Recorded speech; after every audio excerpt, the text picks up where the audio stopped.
I am the vampire Lestat. Why are we pushing? I'm immortal, more or less. The light of the sun, Somebody get him a glass of water? the sustained heat of an intense fire.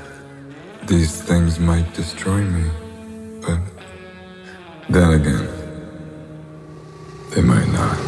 Hello, everyone. I'm Jacqueline, and welcome to Rotten Tomatoes Watch List. I'm here with some of the cast and filmmakers of Anne Rice's Interview with a Vampire. Hello, gentlemen. Hello. I feel like the internet is going to be so jealous of me. I'm like here with all of y'all. It's great.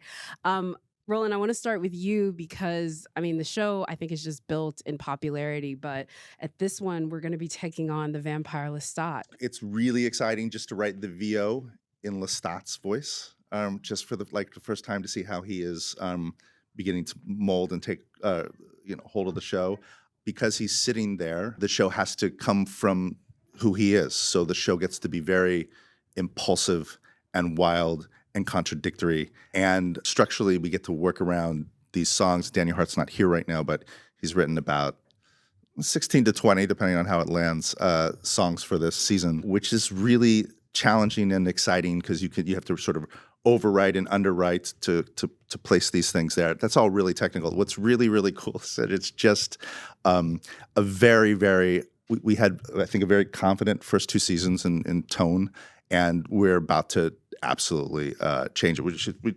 This book demanded it. This book is very different than the first book, and so being able to be very honorable in that way to Anne's move is really super cool. It's it's different than the first two seasons. And Jacob and Sam, I know you, Sam, you're currently in Toronto, but you haven't gone up yet to film yet. I've done 4 days. Okay. Yeah, so far. Have you already experienced any of the shifts, now that you've come into season 3, talking a little about what Rolin says? Just first of all, for you, no VO like last time. Yeah, my brain is grateful. my brain capacity is re-expanded. But I know, like Rolin said, it's really exciting to feel this different tone, and for it feels as, I feel like jarring is not quite the right word, but it feels as jarring as it does to go from the first book to the vampire Lestat in a really exciting way. I think another thing that's interesting, and maybe Roland's kind of alluded to it, that impulse is not just with the music, it's the impulse with who he brings near him. Lestat goes, let's just say full Lestat in this season. Can I say that? Can you tell me a little bit about who you're hopping in and around with? Because he's single. Yeah, he is single, and he's hopping in and around with a lot of people. Yeah. At the same time sometimes?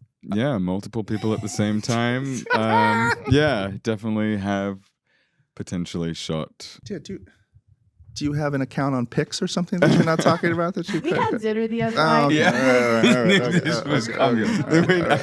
I told him I would, so I'm not going to be mad. Yeah. He's over there, so they can't stop me.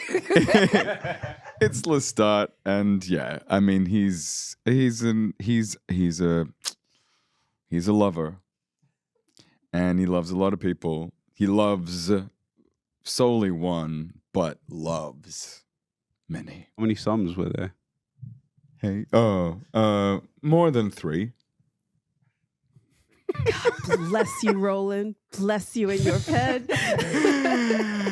Eric, we're here at Comic-Con, which I think is great. I told you I was going to do it. Why are you looking at me like... I know. I'm also seeing all the publicity team staring at me with daggers. So, and Rolin Jones going what the hell, man? But, it's episode 1. So we go right in there. Yeah. Love it. Yeah. Thank but you. I think the thing is, though, it doesn't mean to say it's not the sexuality of the character is tied up very deeply into his personality and into his upbringing as well. And so, it's complex. It's complex. Yeah, he has a lot of sex and does a lot of intense things with a lot of people, but you learn why. And you start to understand why. And I think that's kind of a really interesting journey that we do take the character on. So it does feel earned. I can't wait. Do you need to take a break? Are you good? No. Like, again, you weren't there, but they know. Eric, I wish you were there because you were the subject of conversation. Spoiler alert. What are you most excited about now that your character is one of the immortals? I know it was a journey for you. You didn't love the idea at first. You say me, Eric. Eric has wanted to be a vampire for a very long time, or play a vampire. For Daniel, I think it went both ways, and that'll be part of our story, is that becoming a vampire is not an easy path for Daniel. There's also Daniel's just impulses. I mean, just think about it, where we ended at the end of the second season. There's still a lot of unanswered questions, and Daniel always wants answers. And this is going to be a Lestat-centered series of episodes, and Daniel focuses on Lestat. I mean, the focus is all on Lestat. So all I can say is this: I'm not sitting on a couch anymore, sitting around just asking some questions. I am moving around. Like you would like sitting on a couch opposite like a bowl of pudding. I'm not sitting on a Like couch things anymore. were happening. Gazing into Jacob just sitting Anderson's on a couch beautiful in front of a eyes void for of hours on end, listening to him Charisma. go on and on about his. He's not It's falling just asleep anymore. long-winded way Yeah. for you to. This is just Eric's long-winded way of saying he's going to be bowling. I'm going to be bowling. I'm bowling. In this. I'm bowling. I'm bowling angry. Which is a special kind of. It's like That's a new one. That is a scoop. That's the first time you said that today. Bowling. Oh, I dig this. Angry bowling. Make it a sport. It's it's already been said. This season is going to be very different, and I'm getting to do a lot of new different things that I've never done before, and I'm digging it. I'm going to say one thing, which is that I have had some vampiric experience already in what we've been shooting, and it's weird. No matter how much you choreograph it beforehand, no, I'm not giving anything away. These guys can't wait to stuff a sock in my mouth while I'm talking. It's just like something comes over me, and I think we've compared notes on this. That when we're in the full vampire moment of draining somebody, something kind of takes you over. It's something else. It's a great experience, which I'm enjoying. I can't wait. All of you, I think, are going to stretch this next season. You've already talked about it with what you're having to write. But of course, maybe folks don't know your like musical theater roots, but you go full vampire, Lestat, rock star. Take us into rock star camp. What are you having to do? Like I started working with Daniel Hart, I think probably like at the very start, no, towards the end of last year. And then, really from the beginning of this year, we've been working together and working on his songs, and we recorded the songs first. So I got the songs before I got any scripts. I'm singing quite a few songs on this show, but they do feel very informative for the character. And we go on a journey, like he's discovering his musical sound. He's an incredibly mercurial, eclectic, Louis is eclectic, Lestat's mercurial. And Daniel Hart is like an encyclopedia of all music. I mean, he can write a rock song and he can write a symphony, and he kind of can speak like weirdly every language. He's found an incredible way to like access the character that is very different to the way that Rolin and Hannah like access the character. And he's very particular, and it's been a great privilege and joy to like be in the recording studio with him and like singing the songs written by Daniel Hart. It's been wild. Yeah. I love that. Rolin, for you, do you just like say, go play and let me know where you guys are? How much conversations do you have with Daniel about the beats in the script? Yeah, he I think it was really important to get him at the writer's table when we were building story, but he had free license to get up if Grace had entered the room and entered his mind, to walk out and go, I've just been inspired by something. And we would sometimes wait for him to rejoin the room for 2 or 3 days, 4 days, and he'd come back with something, a gem. And whether or not it was something that had been assigned or something that just came from, had parachuted down, he would play it, and then we would all have a great big pause and let it sink in, and then we would either slot it in or we would start building around it. The show's not a musical. It's not like we're doing like the musical version of Buffy. You know how they did that like one musical episode? Like, I don't know. Like, we're not doing that.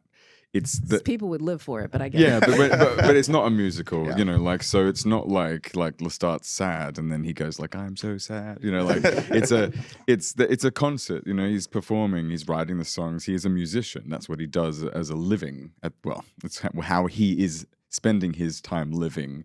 I don't know if he's anyway. Yeah. So, and the scenes do exist, but the scenes exist within the context of the song. So it's not like the song informs the context of the scene. The scenes exist within the context of the song. So we're not doing a musical. So don't worry. Don't worry. It's not Lestat the musical. Every musical theater fan's heart just broke. But I get you. Like, Look, wanna be somebody very clever could probably Yeah. stop. You know what you Yeah. need to do? Embrace it. Yeah, it's not that. It's not embrace it, unfortunately. I will give it up for Rally Richie over there saying Yeah. that. Of course you would. I want to talk a little bit about where we have already been through because I think Sam has said that he feels, and I completely agree, the bookend of Louis' character from where he starts broken to where he ends up being the King of New Orleans is one of the greatest things we've seen on television. I completely agree.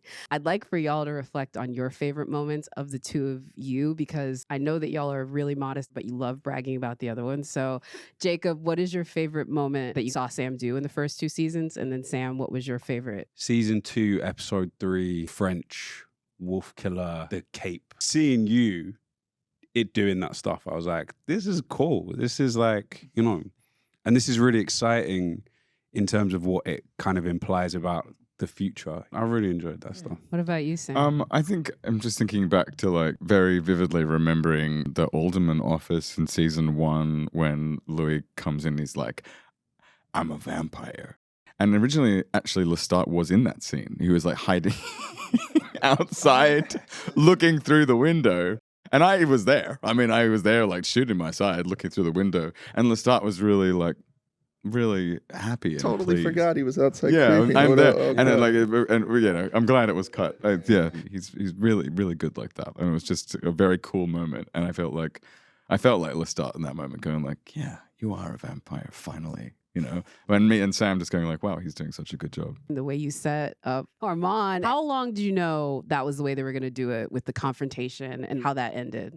Everything in this show has been very complex as we move towards something, and I honestly don't even completely understand what's going on until I've read the script like 5 times, and then I start working on the script, and then when I memorize it, I learn even more. But when we were in the moment, that's when it was really starting to come down. I just took it in micro beats in terms of what is happening emotionally at every moment, as opposed to worried about what was happening in the big plot here, because frankly, that's pretty complicated what's going on anyway. And I learned it as I went along. My favorite moment of shooting that was when the director came over to me and he said, Eric, I need you to be angry in this scene. Can you do angry? And like, angry is my middle name, but it was like, yeah, I can do angry. Sure. Did it well. Oh, Very thank well. you. All right, we do have to get out of here, but I just have to say, y'all are a huge part of this moment of bringing sexy back with the vampires. Do you have a favorite one? I love Dracula, and I've said this a few times. The fact that they made everything by hand, Gary Oldman for me. You know, I tried to get on that show and I couldn't, but Coppola invited me into the Fish to look at the storyboards and everything. He said, I'm sorry, I don't have any part for you. I was so naive. I mean, I didn't understand how it was even being cast or anything, but I wanted so bad to be in something that had to do with vampires. And as that was being put together, and then of course, when I saw it, it was so satisfying, but of course I was so pissed off that I kind of liked it and hated it at the same time. Oh, you just can't go past it. The hairdo.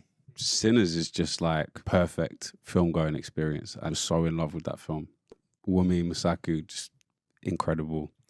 And Michael B. Jordan, Ryan Coogler. I mean, I feel like everything that could be said about that film has been said, but I just loved I loved it. I loved it. And I want more of it. Thank you, gentlemen. Thank you very much. And thank Thank you all you. for watching The Watch List. And be sure to check out the next season of Interview with the Vampire.